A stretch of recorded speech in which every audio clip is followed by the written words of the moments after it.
This is the true story of the murder of my father, the slow methodical destruction of my reputation, and framing of me by my covert, malignant, narcissistic family. I need to get this out for 3 reasons. First, to try and return some normalcy to my life. My income has been greatly affected. I can't date anyone, I can't have any close friends, and the whole thing has ruined my life. Second, these very premeditated murderers need to be brought to justice. And third, I hope to be able to spread a better understanding of narcissism and help people that are stuck in narcissistic relationships, especially children of narcissistic parents. Narcissists get their thrills by doing bad things to people. Their children, their spouses, and people that they interact with, which are often innocent bystanders. If you are in a relationship with any narcissistic person, the experts say it is best to move away slowly and eventually cut all ties.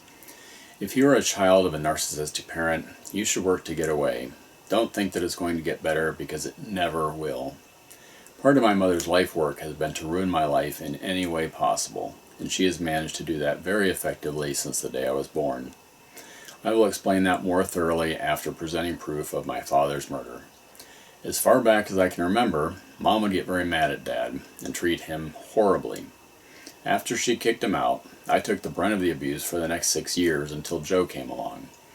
Mom had several live-in boyfriends between Dad and Joe, but they didn't last long. Some only a few days, some a few weeks, and 2 lasted about 2 months. Mom still did abusive things to me after Joe came along, but he took the brunt of it. A brief synopsis of the worst things that she did will be at the end of this video. A book could be written about the wicked things she has done to me during my life. I suffered daily abuse. My family has made up horrible lies to try and discredit me. Everyone I know treats me in a very reserved and standoffish manner. Some people have tells that indicate the lies that they have been told. I will get into that more later, but one that keeps coming up is pedophile. That was an easy pick for my family, as it would alienate almost everyone I know. I'm going to say right now that I have never done anything improper, immoral, or illegal with any minor child. I have taught dance to thousands of children over the past 35 plus years. Never one single problem, never one single accusation. Kids came to my dance business for years. They came to our karaoke parties and concerts that I hosted with local performers. I have taught the chicken dance and hokey pokey to children at hundreds of events over the years. That accusation is disgusting and completely unfounded and untrue. My family likes to create fake proof of their lies. One example of that is Mom ordering her husband to buy me a trailer that had Boy Scouts emblazoned all over it. There are some pictures of it after he bought it.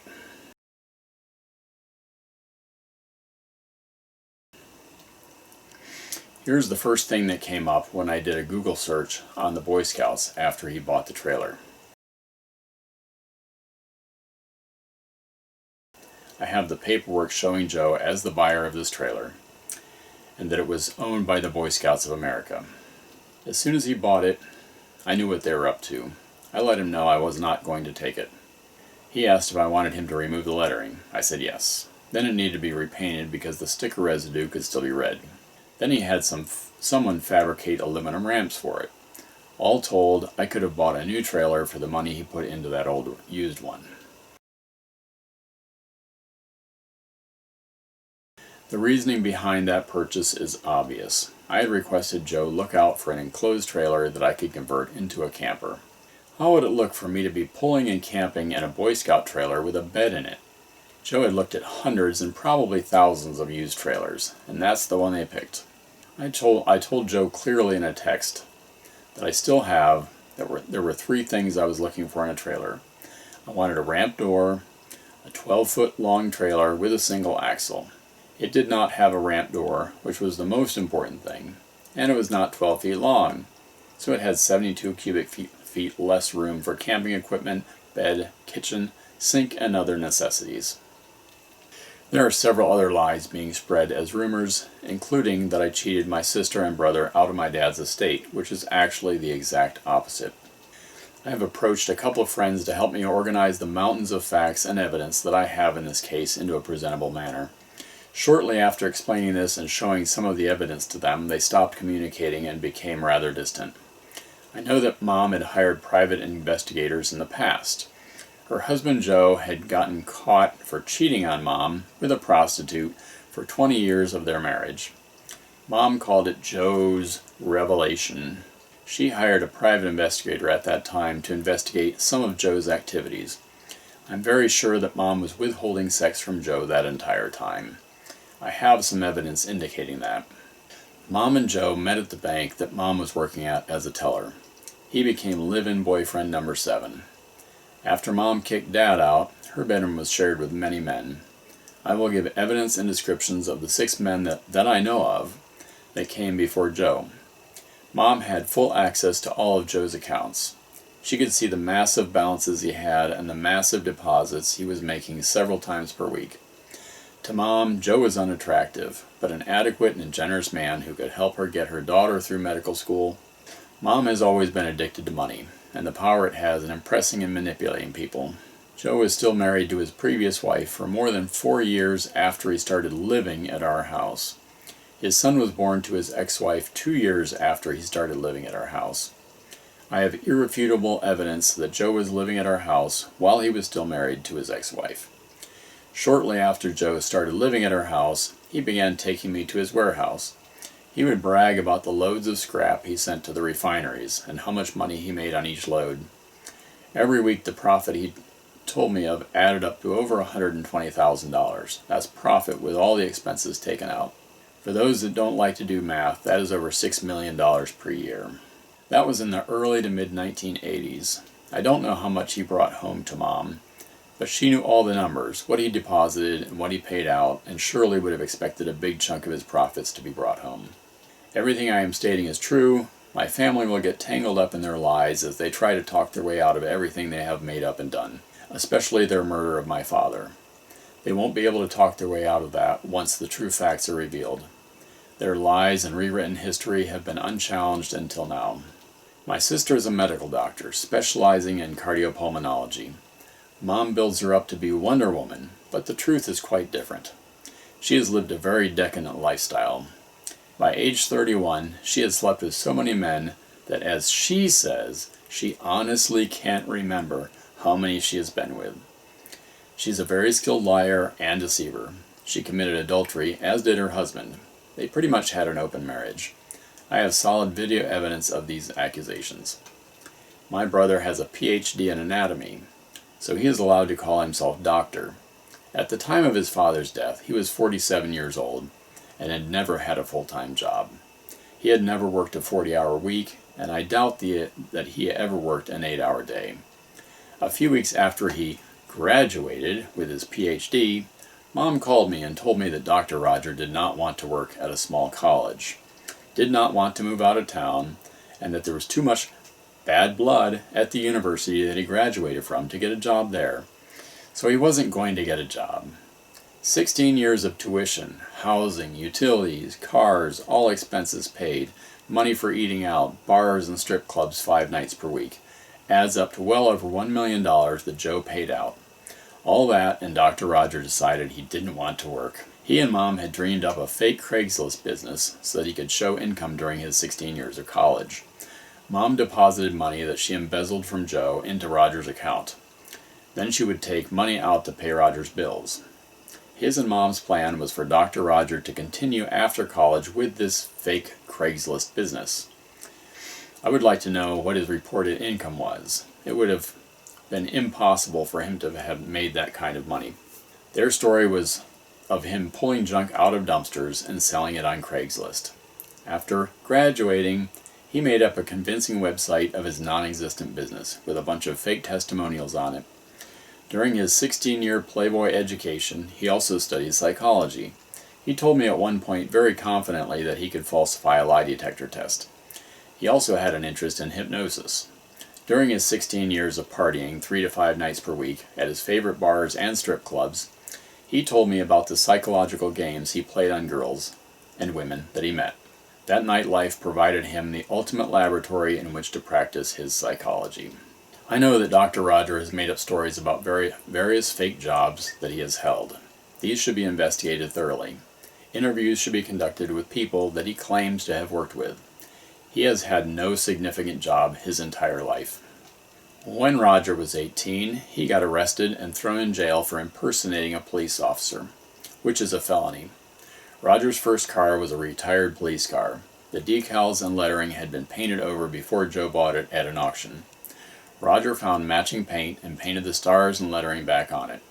He put together an impressive-looking police uniform with a BB pistol that looked like a real gun, handcuffs, billy club, and other belt-mounted items. He had a badge and some kind of fake ID. He decided to pull over cute girls to get their information. He got caught in the act of doing that, was arrested, and thrown in jail. Joe, having lots of money, had a really good attorney. As part of the plea bargain, Roger was tried as a minor, as he was only a few months over 18 years old. I have been told by law enforcement that even if most of the documents are still not available, the original arrest records should still be in archives. Roger had the acting skills at age 18, with no training, to pass off as a fake police officer. He certainly has the ability, after studying psychology and associating with university doctors, to put on a great doctor impression at this point. He does have a decent knowledge of anatomy, which makes it easy for him to impress people. And then there is Mom, a seemingly sweet little old lady that is very generous with her husband's money at church and other charities. She hides the covert, malignant narcissist within her very well. I will provide evidence of this later. Dr. Lori, Dr. Roger, and Mom had all been estranged from Dad for the past 30+ years, until a few months before Dad's untimely death. This was mainly due to Mom and her convincing lies. Alienating children from a parent is a common trait of malignant narcissists.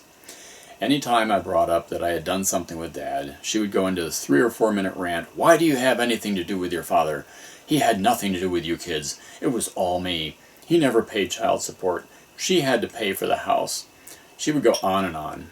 I knew most of it was untrue, and it was very unpleasant for me to listen to. This happened several times, so I decided that I'm not going to talk about Dad with her anymore. On to Dad's murder. Neither Dr. Lori, Dr. Roger, or Mom ever tried to encourage Dad to take the medicine that he desperately needs to treat his congestive heart failure. Dad would have absolutely done anything that Dr. Lori or Mom would have told him to. They never get quiet or upset or reserved over this, but I do several times. On the contrary, Mom giggles and chuckles sometimes during conversations about Dad's impending death. Through all of this, Mom seems to have a rather certain confidence that Dad is going to die soon. There were at least 5 times, and probably more, that I asked Dad point blank, mid-conversation in the nursing home, "Why won't you take your medicine?" Each time he stopped speaking, stared blankly forward, and became unresponsive. Each time I told Dad what my family had told me: "You can't go home until you take your medicine." After the first time, I made sure we were at a point in our conversation that he was very coherent. Before I asked him, each time he stopped talking and went into a blank stare as if hypnotized. After a few seconds of that, I would say firmly, "You can't go home until you take your medicine." No change in his blank gaze. To be more accurate, my family should have told me that Dad is not going to live much longer if he doesn't take his medicine. Prior to his heart arrhythmia, Dad's general condition was good. He took his dog Sam on long walks several times per week. He had a couple of problems, though, that made it very easy for his estranged family to manipulate him. Firstly, he was blind in one eye and could not see well out of the other due to cataracts. I had previously tried several times, but I couldn't get Dad in for cataract surgery until his blood pressure was under control. He and I had many discussions about this. I tried repeatedly to get him to stay on his blood pressure medicine, but he didn't like the way it made him feel. Secondly, at the time of his last hospitalization, Dad was not very coherent. Dr. Roger, Dr. Lori, and Mom all mention this in conversations that I will play. Dad would not have been able to read forms well that were placed in front of him, and wouldn't have even tried. Here is a recording of Dad a few months before his death complaining about his poor eyesight. This is Dad complaining about his eyesight not being the best. Well, there's a big moon out there, so I think something to the right. That would be to the west, I guess. Yeah. Or it's getting bigger or not. My eyes so messed up I can't tell whether it's round even. So it's clear Dad can't see well. He can't really see the moon very well, and he complains about his bad eyesight, which he and I had been over many times discussing and trying to get his blood pressure under control so that he could go and get his cataract surgery. Dad went to the emergency room several times in the last 6 years of his life. All of the times prior to his last trip, he took the medicines and treatments that the hospital doctors prescribed and went home. I have his hospital records proving this. My mother had been estranged from Dad for the past 40 plus years. The few times that she saw him or communicated with him, she was always nasty and hateful. At the very end, she became his best friend. My sister and brother had been estranged from him for the past 30 plus years. During the last few months of his life, my mother and brother began communicating with Dad and visiting him. He was very happy about this, and I was happy for him. He had longed to have a relationship with his estranged family for so many years. Prior to that, I was the only family member to have regular contact and a normal relationship with Dad. He and I went out to eat often, went on walks, took small trips to do things that he was interested in. It's important to note that on Dad's walks with his dog, he would walk to the local cemetery, walk around it, and return home. This was about a 3-mile walk. His heart was in good enough shape to do that several times per week. I think that's why he was able to hang on so long with his congestive heart failure. I helped him with many projects and repairs around his house. I spent thousands of hours with Dad, when no one else in the family would have anything to do with him. I helped him bury his beloved dogs that had passed, helped him find new dogs when the time was right. Dad also had a good friend that helped me take care of him. I would say besides me, she was his best friend. Between she and I, we always kept an eye on Dad. She kept in regular contact with Dad, sometimes took him food, and would call me if she couldn't get a hold of him. I would then try, and if I was unable to get a hold of him, I would just drive over and make sure he was okay. I drove to his house often just to visit and hang out with him. Backing up a bit, many years earlier in 1987, I helped Dad get his dream job. I found this job for him, turned in his resume, and put in a good word for him. He had longed for a job in a technical environment and was great with computers and everything electronic. This would be the job that he had for over 20 years and eventually retired from. A couple years before that, in 1984, with the help of the woman I was dating at the time, I hosted Dad's last family birthday party. That is 32 years before his death. My sister and brother actually showed up, and Dad's mother made a long drive to be there as well. I took Dad on his last boating and water skiing adventures. I have pictures of his last family birthday party and boating excursions. In Dad's last few years, I went to his house 3 times and helped him get ready to go to the ER. 2 of those times, I drove him to the ER and drove him home after, when he was released in good condition. The first time, Dad's hands, arms, legs, and feet were swollen badly. He had a lot of intestinal discomfort and had had a lot of trouble urinating for several days. At the ER, they administered a catheter, gave him medicine for his pain, some kind of diuretic to help his body get rid of the excess fluids, and some other medicines that he needed. He went home shortly after with a catheter tube in to help him urinate. He later went to the hospital to get laser surgery to repair the area of his prostate that was preventing him from urinating. He allowed any and all medications that were needed or prescribed. Again, I have these hospital records. The second time, Dad had a nosebleed that he could not stop. He called me at 4:32 a.m. on April 24th, 2015, and requested that I come over, help him get ready, and take him to the ER. This was a little over a year before his untimely death. The complete recording is here, other than I have deleted the location of the hospital that the Dad wanted to go to. Hey, Dad. Hi, Steve. How are you? Well, I've been having a bad nosebleed. Uh-oh. I've been trying to stop it for about 2 hours, and I can't seem to do it. Huh. I think maybe I should go to the emergency room. They can see better what they're doing. And would you be able to take me over? Yeah, which one do you want to go to? Okay. I can probably be over there in about a half an hour. That'd be great. Okay. I'll have to put on some different clothes, but I can be just about ready except for that. Okay. I'll see you in a little bit. Okay. All right, bye-bye. This time, in all previous trips to the ER, Dad was treated for his medical conditions and returned home shortly after. Dad's blood pressure was very high. The hospital staff gave Dad IVs and administered medicines to bring his blood pressure to within normal range. This took several hours, and I drove Dad home later that day. Dad went to the ER 2 other times that I know of. One time he drove himself, and the other time he was visiting some friends, and they called an ambulance for him. Both of those times, Dad also took all medicines and procedures that were needed and went home. Naturally, since I was the only one of his children to associate with him and take care of him, Dad had made me the sole beneficiary of his estate, the executor of his estate, and his healthcare power of attorney. Unfortunately, that all changed 2 weeks before his untimely death. I have a copy of his new will, signed and dated 2 weeks before the date of his death. His date of death is stated on his official death certificate, which I also have.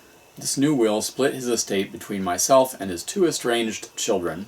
It made Dr. Roger the new executor of his estate, and very unfortunately made his daughter, Dr. Lori, his healthcare power of attorney. At the time that Dad signed this new will, he was aware of about 25% of any given conversation. His lack of awareness is stated by Dr. Roger, Dr. Lori, and Mom several times in conversations. This new will was put together by Mom and Dr. Roger and signed by Dad in secret behind my back. Dad was likely unable to read it, so Mom and Dr. Roger would have just told Dad where to initial and where to sign. The last time Dad went to the ER, he never went back home. He actually was in and out of the ER, hospital, and a local nursing home a few times. On this last trip, I drove to his house, helped him get ready, and per his request, called an ambulance for him. He had swelling in his extremities, so his symptoms were similar to the earlier trip when his prostate had swollen.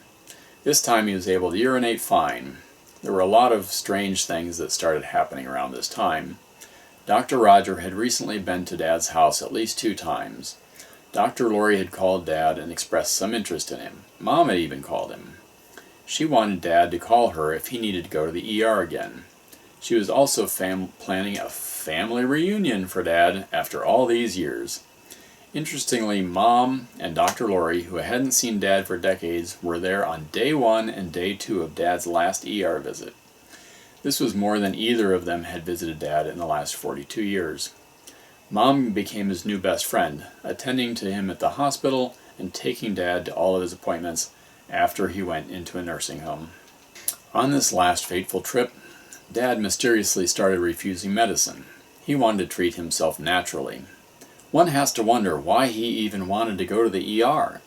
One also has to wonder why his until recently estranged daughter, Dr. Lori, who was not only a medical doctor but also specialized in cardiopulmonology, would not intervene and insist that Dad take the medicine he desperately needed. Dad had a heart arrhythmia and was dying of congestive heart failure.